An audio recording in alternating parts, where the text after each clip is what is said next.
So our group decided to talk about the causes of climate change, and we decided to do research and speak about the human actions that cause this. To begin, climate change is a big issue and has been for many years. Many causes include burning of fossil fuels, urbanization, deforestation, and livestock farming. This puts a negative effect on climate patterns and harvests, meaning disasters are increasingly more devastating, climate is becoming increasingly unpredictable, and many crops are not thriving because of the warming climates. Humans have contributed to this global disaster by not only production locations which cause pollutions, aka factories, but also normal day operations. The harm it puts on the environment can be permanent and will be if it continues at this rate. The ecosystem is especially susceptible to the effects of climate change, rising sea levels, melting glaciers, warming oceans, etc., and this has pushed many species to their endangerment or extinction. By burning these fossil fuels, it emits several air pollutants that are harmful to our environment and mankind. For example, in 2014, approximately 78% of U.S. global warming emissions were energy-related emissions of carbon dioxide. Just by burning of coal, this action contributes to acid rain, nasal congestion, and pulmonary inflammation. Have you ever seen the Lorax, whether it be 2012 or 1972 version? The movie gave us a good example of what happens with deforestation. In the movie, corporate was selling people air because they had no more real trees. As we talked about in the last section, burning fossil fuels can create large quantities of carbon dioxide.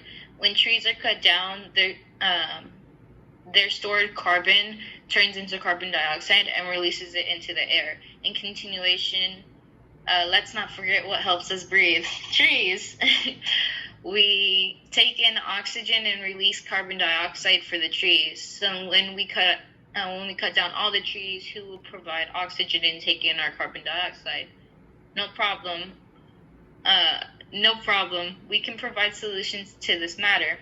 We have suggested that maybe there be some more actions if you cut down a tree without permission, instead of just getting a fine. Also, we think that people should promote planting trees in their yards or more trees in parks.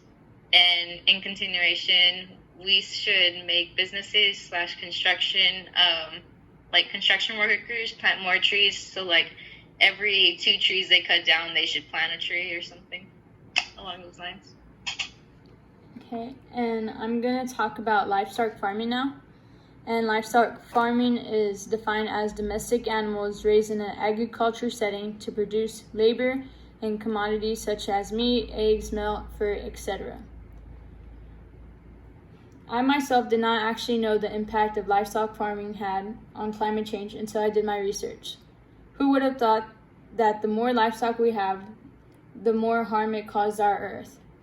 For example, each year a single cow will leach about 220 pounds of methane, and methane is 28 to 34 times more potent in the warming of atmosphere than carbon dioxide.